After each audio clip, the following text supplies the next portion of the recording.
Welcome to the Music Education Podcast. I'm Chris of the Chris Woods Groove Orchestra, and this podcast is brought to you by Charanga.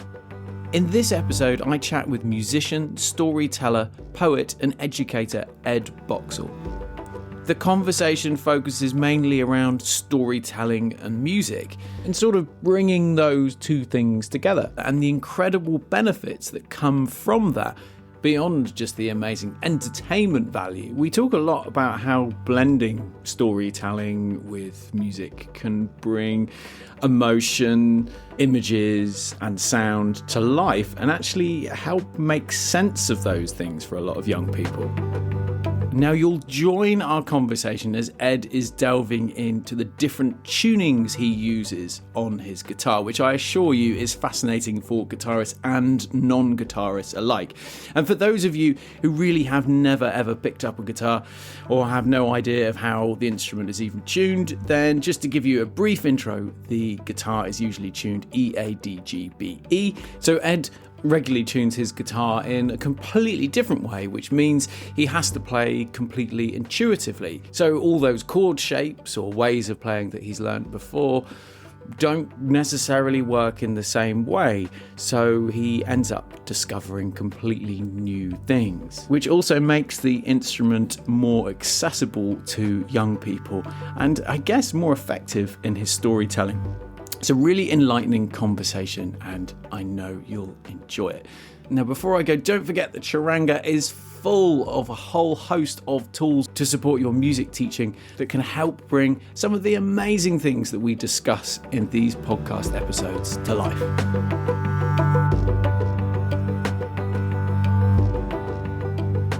Is it a 12-string guitar or is it something else? Because I can only see a headstock. No, it's my 12-string, yeah.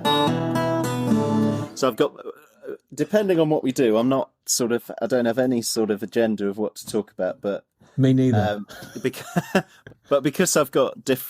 I use the guitar in different tunings, I've got two guitars just for speed, so I'm not faffing around tuning.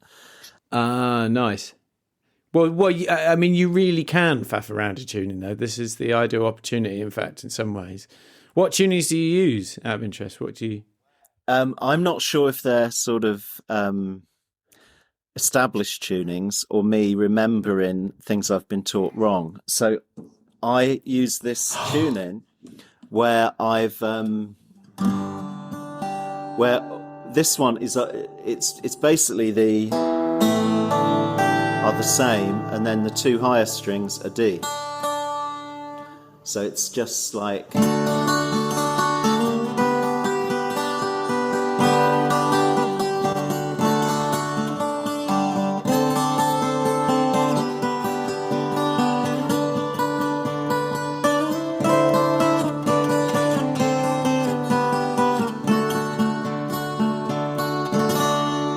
So it kind of gets that sort of thing. That sounds magical. But you said something so magnificent right there. You said, I'm not sure if these are established tunings or whether I'm just remembering tunings that I've been taught wrong. Yes. Which I just so I love that. I've mishap sort of thing, you know. Well, I played with this. I know that that's happened because in the past I played with this amazing musician from Hastings, Tim Hoyt, who taught me various tunings. And then so he taught me a tuning. I thought I'd remembered it right. Went back to him like a couple of weeks later and said, "Oh, I'm playing that tuning you taught me." And it was completely different. I'd remembered it completely wrong. So I have this tuning that I use all the time where every string is B or E. That's it, isn't it? Okay. Yes, that's right. So it's very drony. It's very kind of see, I've got to check that now. I've got to check if I've remembered that now. Because I have my tunings there. Oh yeah, I've just remembered this is an audio. It is indeed. You've got to do a sort of an audio description. It goes E. I've got E. One of my tunings is low string E, E, B, B, E, B, B, ebb, ebb. Is that, and I'm not, I can't read music. I don't have that kind of musical knowledge of that wasn't done for any reason. That's the tuning that I remember Tim teaching me, but it wasn't that at all. And I remembered it as that, and it works for me. It's very drony. I can play low. I can kind of noodle on it, and it just always works. And then I've got what I call my G tuning: G, B, D, G, B, E, which is kind of like quite a bright, cheerful, a really bright kind of cheerful tuning. And then the one the way I've got it tuned, I've done it slightly differently, but it should be D, A, Dad. So yeah, it's Dad, G, D, D, A, D, G, D, D. But with this, I haven't bothered to tune the low E down to a D. So it's kind of, if that makes sense. So they're the kind of, so I use those three tunings and normal tuning. And I use the ebb ebb tuning, the EBB tuning, particularly when I'm storytelling, doing something quite dreamy, and I just want to kind of improvise some notes while I'm talking, and I want to have something just quite dreamy going on in the background while I'm talking. I'll often use the EBB tuning. Okay, because you've got that sort of drone underpinning to sort of yeah. So yeah, I just it's just such a nice place to start.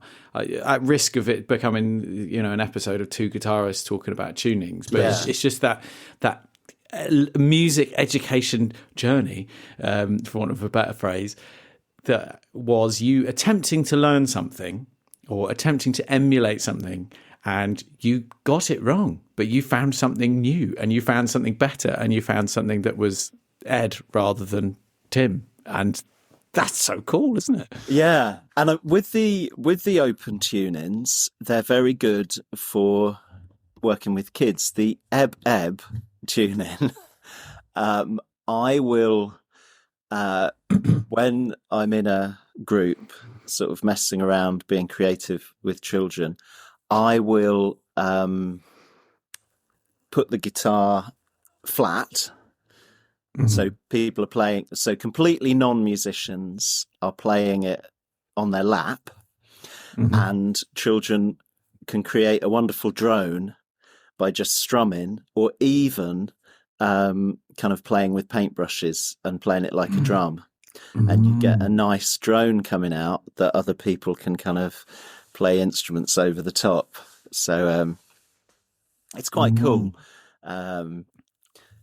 I mean, are any of those tunings kind of established tunings that other people use, or are they things that I've just... I've never ever heard of the ebb one, and then having two Ds next to each other. I haven't heard of that. But Ed, I and we really do have to, not turning it into a guitar podcast, but my experience of using auto-tuning, so I use auto-tunings for pretty much every single track I play. And even though I have a theoretical knowledge of music, my reason for using auto-tunings is partially to not know what I'm doing, because I became so formulaic of playing Jimi Hendrix lick number 4, followed by whatever thing I had learned, Eric Clapton lick number, followed by this riff. And then when I tuned it differently, all of a sudden I had to use my ear and engage with music, basically by the unknown sort of thing. So my approach to it is kind of like yours, so I don't tend to learn all the shapes in that tuning or whatever, because there's a lot of that, isn't there? Here's how to play everything in Dadgad. I'm sort of like, well, why would you want to do that? Because you won't find anything new. Yeah. absolutely. And then it's just going to sound like you're in normal tuning. So maybe so, Mm. yeah. And it's like you find a new tuning, and at the moment you use the new tuning, I'll come up with something new. I'll write a new piece of music just from exploring that new tuning. So it's completely exciting when you uh, when you do that. I mean, the frustrating thing is because I'm quite slow at tuning. If you're playing live and things, it can really slow things down. And then you go to your guitar and you're desperate to play it because you want to play a particular song, and then you've left it in the different tuning. It's I've launched into performances in the wrong tuning, where they're sort of close enough to sound like, oh yeah, it works, but hold on a minute, there's something just slightly off. Wonderful. But I like that drone thing of you sort of bringing it into the story, because I remember what I've enjoyed about your performances of poetry as stories for children was that in the festival situation of you sort of bringing people in with that just sort of strumming, playing, and it just seemed that you were, not like an indifference as in you didn't care if anyone engaged, but it just have this lovely relaxed, that there wasn't any expectation of, it felt like you didn't have an expectation of anyone coming in or an expectation of yourself almost. You were just, I don't know. Yeah, just enjoying it. Just kind of it's interesting because in that situation, in a festival, how you start, I think, is really important. And it's about me getting into the right frame of mind for it and just really enjoying the journey of it as well. So I'll sit down and just start enjoying playing, and hopefully having people slowly gather round, perhaps pick up instruments and join in. And then hopefully, sort of, depending on the story, kind of just quite naturally drift into telling the story. That's one way of starting a story. Is that you mentioned getting into the right frame of mind, and that really rarely gets said in conversations that I've had with music educators. But is that a really crucial thing to this, of actually sort of tapping in yourself? Like, absolutely. I mean, I do different things, and if we're talking about storytelling, then absolutely, it's about getting into that absolute focus to tell the story. That wonderful state of concentration where you're just focusing on one thing, just absolutely communicating this story, and it's like the rest of the world disappears, and finding ways to do that, which is very, very important. And what are those ways to do it? What are the sort of protocols? That's interesting. I mean, so I start stories in different ways. Sometimes I'll do what I just said, and I'll kind of, what I call kind of noodling away on the guitar, kind of people coming in, gathering round, curious about the sound, and I'm talking and introducing the story, and then I kind of slip into kind of telling the story quite organically. But then also I'll start it in a slightly more definite way, where I'll have an introduction song and I'll get everybody joining in. And I'm sure you've been at I do this a lot, so you may well have been at one where I did this, where I'll sing a song that is a going on a journey, that is a starting a story kind of song. So I do a song called We the Wild Ones, which is all about kind of opening yourself to a story. I mean, would you like me to do a bit? Yeah, man. Of course I would. Yeah. So I'll. I feel like I should invite my kids up and get them to. So I'm back in normal tuning, back on planet Earth with the normal tuning. And what's interesting, it's interesting to me, is there's two versions of this song. So we'll do it as a call and response, where it's like, we the wild ones are on the run, and then the audience sing, we the wild ones are on the run. So it's almost like a army kind of, okay. Oh yeah, jogging through the woods kind of, yeah. We the wild ones are on the run. We better do the backing vocals. We better do the call and response together.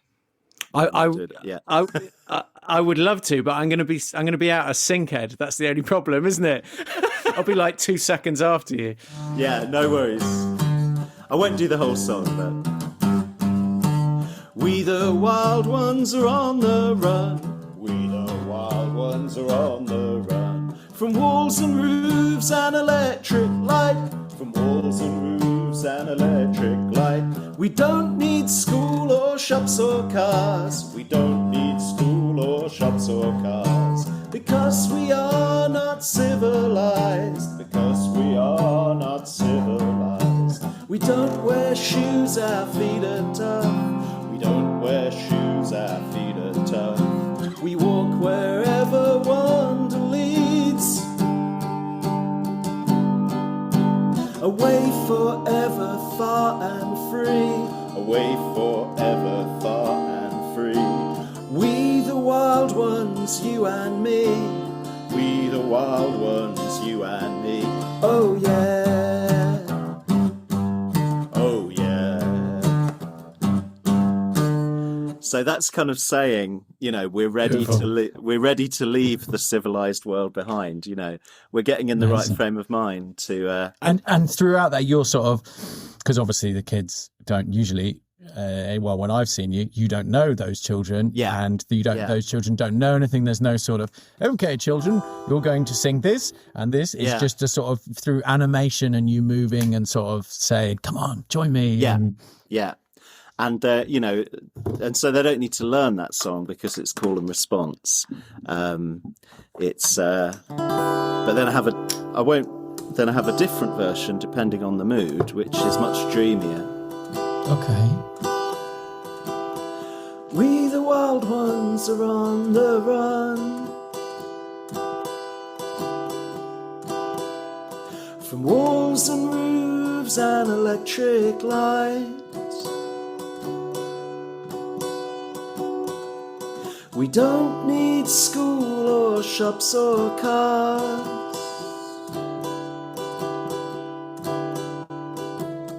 Because we are not civilized. We don't wear shoes, our feet are tough. We walk wherever wonder leads us. We lost it a little bit. Away forever, far and free.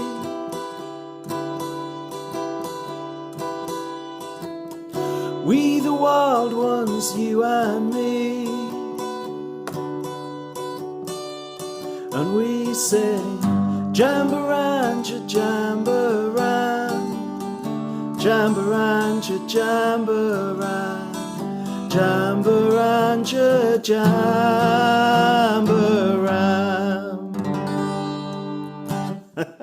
So I've got. I love it, man. Strong Pink Floyd vibes there as well. Yeah, a kind of much gentle. Yeah, it's sort of same words, but so it kind of has the same message of kind of we're ready to go away forever, far and free, but it depending on the mood and who.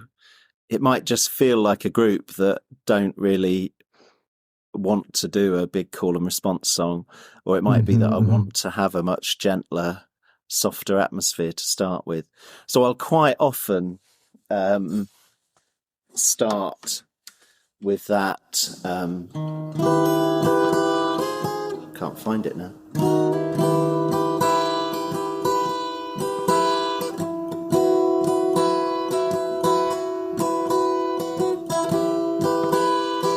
that kind of mystical, sparkly, lovely, something intriguing, basically, I guess.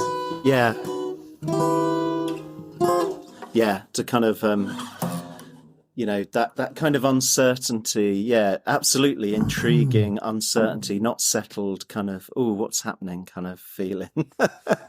There's a real interesting thing in stories, and something that I've picked up on lately with my own children, actually, when they're watching theatrical things, that there's this complex sort of magical mystery, uncertainty feeling that really seems to engage kids. It's not fear. It's not being scared. It's not like about it being a sort of a scary story or that sort of Hansel and Gretel, grim tales or whatever. But there's this magic place where it's not quite uncomfortable, but we don't know really what's going to happen. Absolutely, it's kind of unresolved, kind of. Okay, and it's something I feel, yeah, absolutely. And again, because I know that in music it's kind of about maybe a particular interval that is a kind of unsettled, sort of dreamy kind of chord or dreamy sort of interval between notes. But I don't know what it is, or there's probably various ones. And then it kind of settles into a nice, at the end of the story, it settles into a nice major chord kind of, you go from the sort of sense of resolve at the beginning into a place kind of where things are unresolved and are exciting, and what we're going to discover, and then they kind of come back to a nice comfortable resolution, which is kind of like the change between I don't know, -7 and sevenths and weird chords, and there's a parallel between a story reaching its resolution and music kind of reaching its resolution, going from those kind of that kind of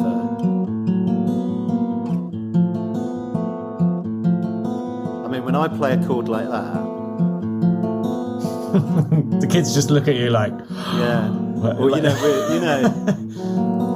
don't know, we're kind of going through a wood, and maybe you're looking to your left and right and you're seeing something flitting around and you're not quite sure what it is.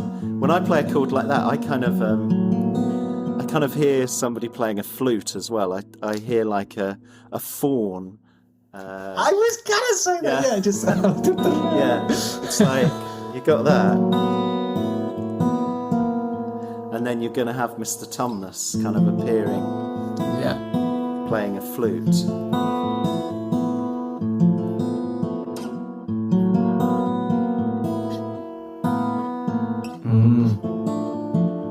But it's also, for me, from where I'm coming from, growing up in the 80s, that's like a Cocteau Twins chord. It's like my kind of musical, one of my musical heroes is like Robin Guthrie, who's guitarist from the Cocteau Twins. And these are very Cocteau Twins kind of chords.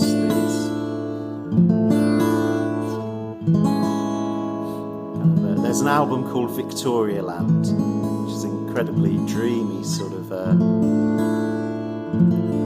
album by the Cocteaus. And those chords are, to me, very kind of Cocteau Twins chords, very Victoria Land chords. Amazing. And that whole album kind of creates this sense of, dreamy otherness. But I mustn't make it all about the Cocteau Twins.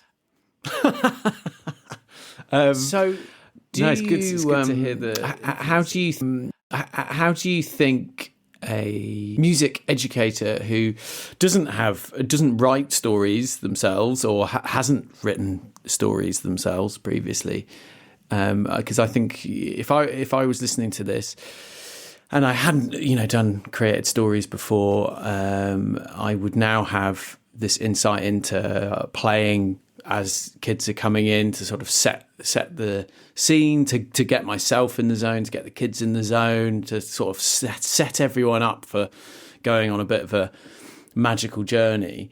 When it comes to the actual stories, have you got any tips on creating those themselves, or borrowing from folklore or existing stories that are a really cool place to start?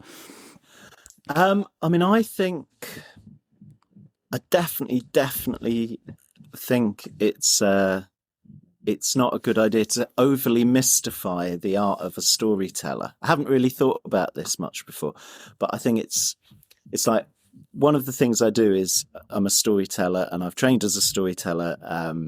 So hopefully I've got a few extra skills to share stories with.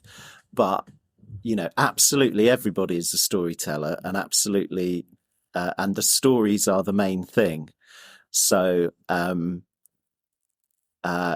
hopefully if I tell a story, it will have, I'll bring some of my training and skills to tell it in a particularly exciting way. But if just anybody kind of tells that story with a picture book or just in their own words, if it's a good story, the story will communicate, and children will still get, they'll still explore that story and find the meaning that they need to find in that story. So I think in terms of tips, I'd say just don't overthink it. Just if it's a story that you're excited about, just tell it. And if it's a picture book, then use the picture book. Or if it's a story you just want to tell in your own words, or if you feel more comfortable typing it up and reading from a script, the important thing is that the story is communicated. So I think, I definitely think don't overthink it. Just let the story speak for itself. Mm-hmm. And then this is hopefully quite an obvious thing, but I definitely think don't tell anybody what the story means. I think that's quite important. You sort of let the story land, and I think it's not, you can nudge people towards themes, but I think it's quite important not to say, this is what this story means. So,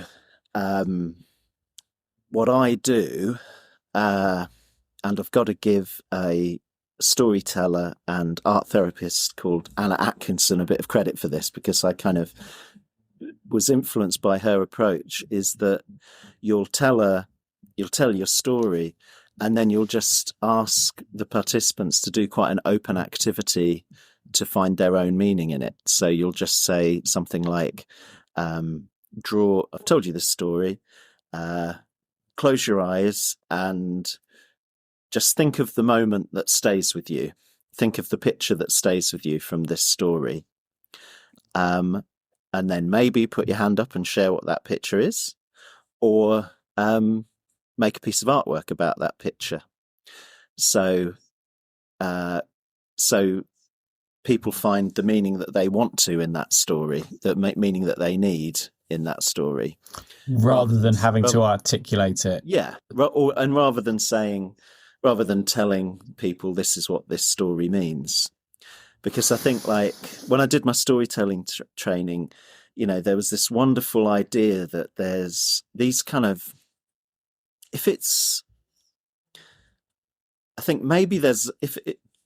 people, particularly if it's a big story, if it's like a story that's been around for a long time and has really stood the test of time, you'll find whatever. It sounds a little bit hippie-ish, but you'll find. But we don't. You're in the right company. We don't care. We don't care about that. But you'll find the meaning you need from that story. these big stories. And it could be that it's about a picture, that it's not actually about any sort of moral lesson or idea. It's like just a picture that from that story that stays with you, a place or a character. So I really try and leave it open. When you do a more sustained bit of work, so I think when I do a story at a festival, you often don't have a chance to do that. You'll just tell a story and it's just a nice experience and people go away and think what they want to about the story. But if you've got the chance in a class or a library to do a bit more work in depth, I think it's really important to do an open activity afterwards, not a kind of closed activity where you say this story is a moral lesson about treating people kindly. For me, you say, right, you explore what picture, what memory, what's important to you in this story.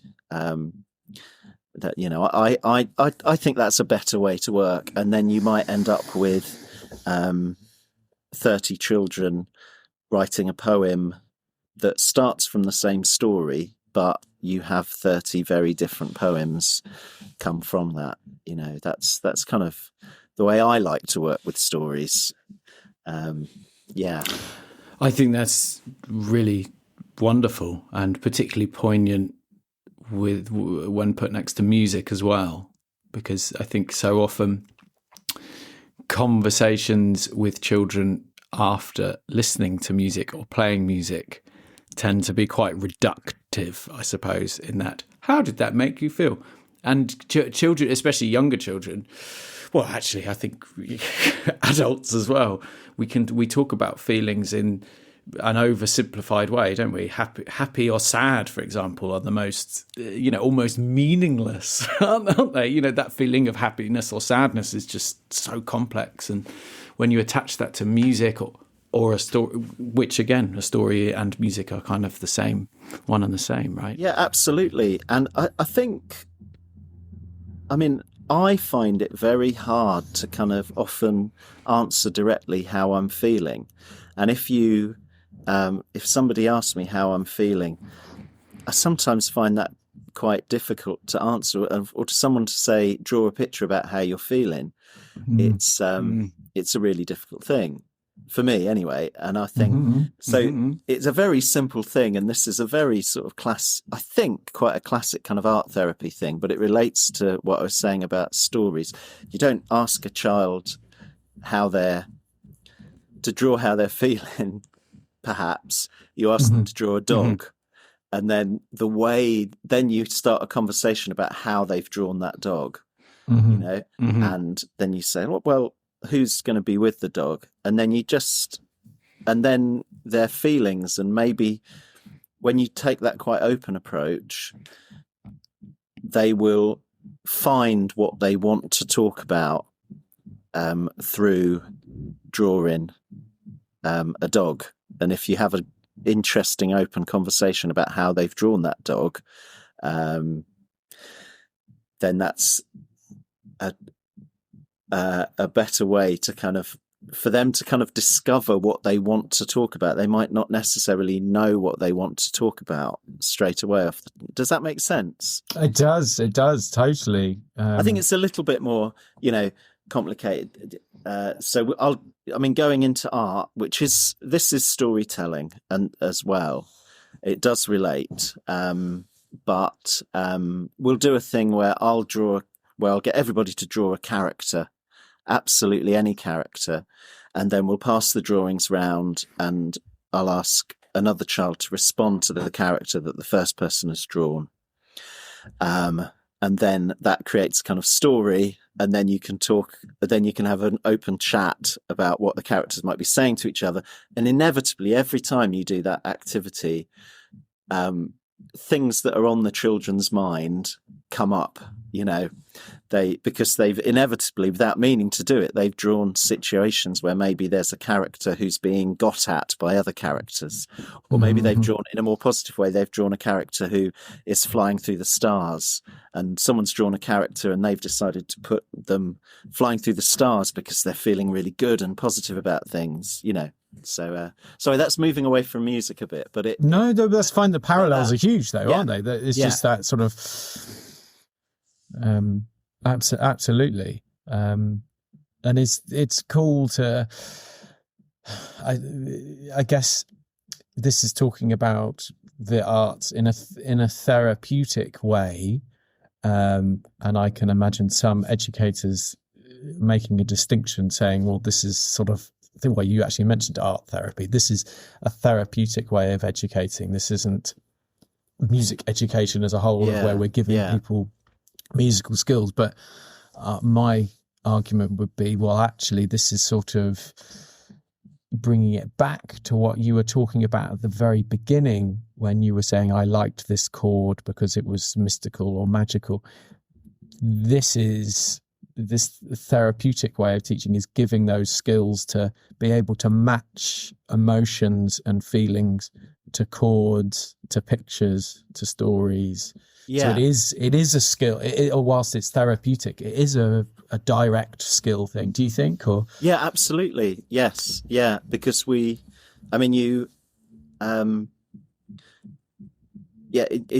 definitely, it's a different way into kind of learning skills, because you could and I've done this, you've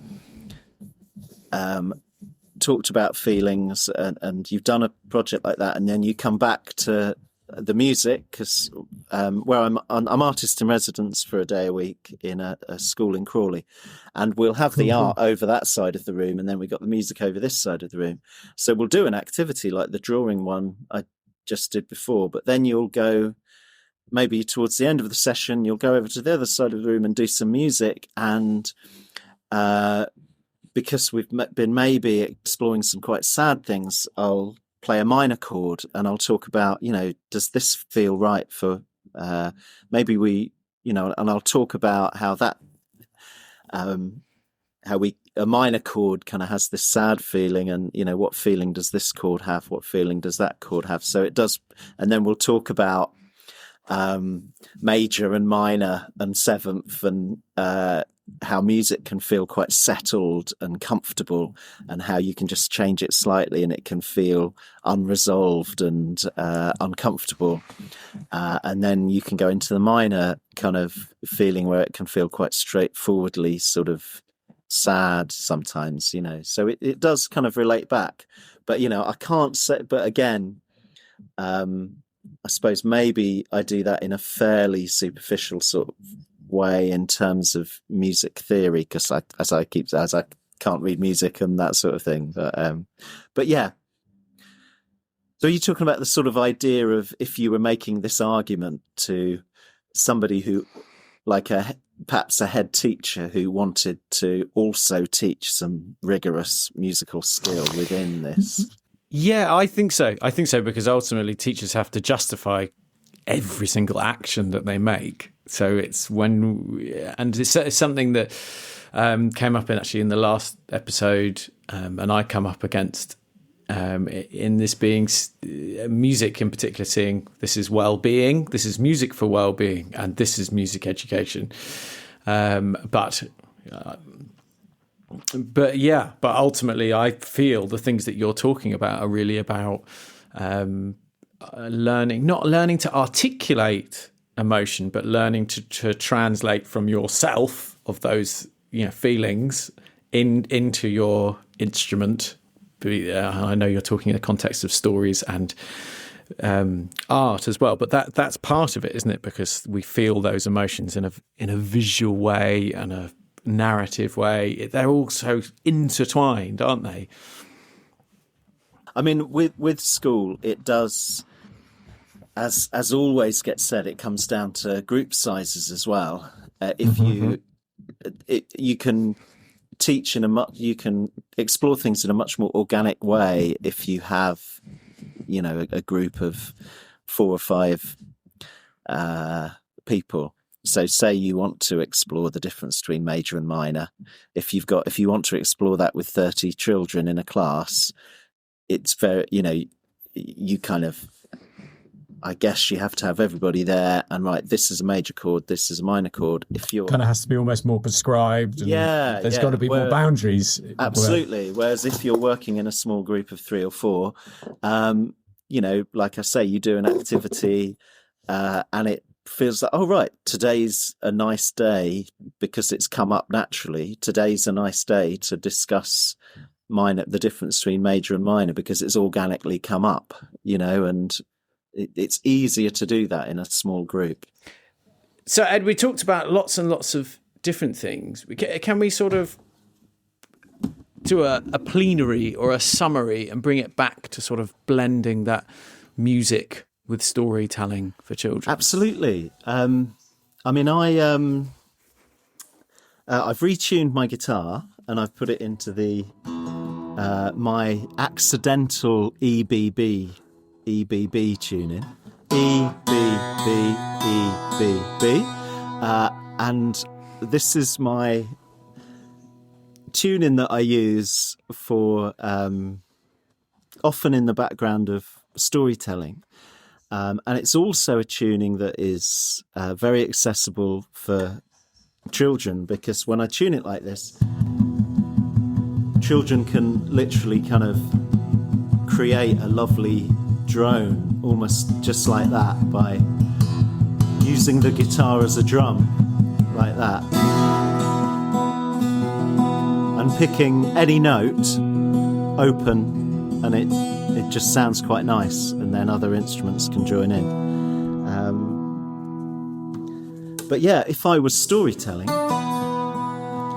I might use it like this.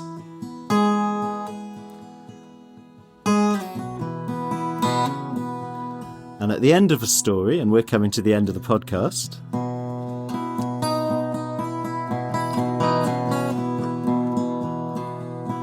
I might say something like,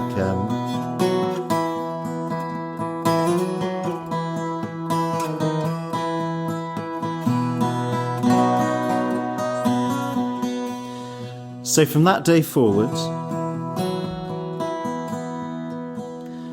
the lord and lady of the manor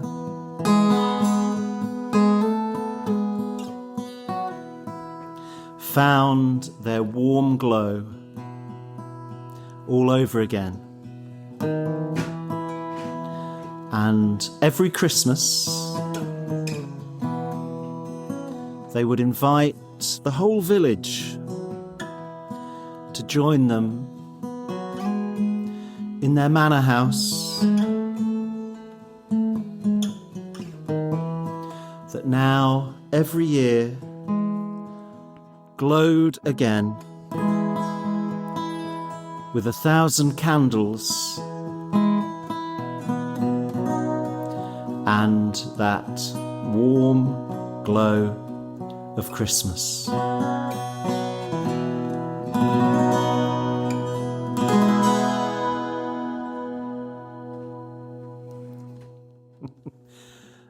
Beautiful. I love it. And that's kind of the end to a story called The Warm Glow that I always tell at Christmas, that is a old English folk tale. And it seems a nice place to stop as we're coming to the end of our podcast. It's perfect. Ed, thanks so much. For me, what really stands out is that there's you're not singing. There's no rhythm. It's texturally weaving around things to just lift it up and bring it to life, which is simplistic ideas, but game changing, I think, for a lot of musicians as a way of having a bit of confidence in delivering it. Yeah. I mean, it's right at the beginning, you talked about me kind of misunderstanding things and coming up with creative things by misunderstanding and misremembering how Tim Hoyt taught me this tuning.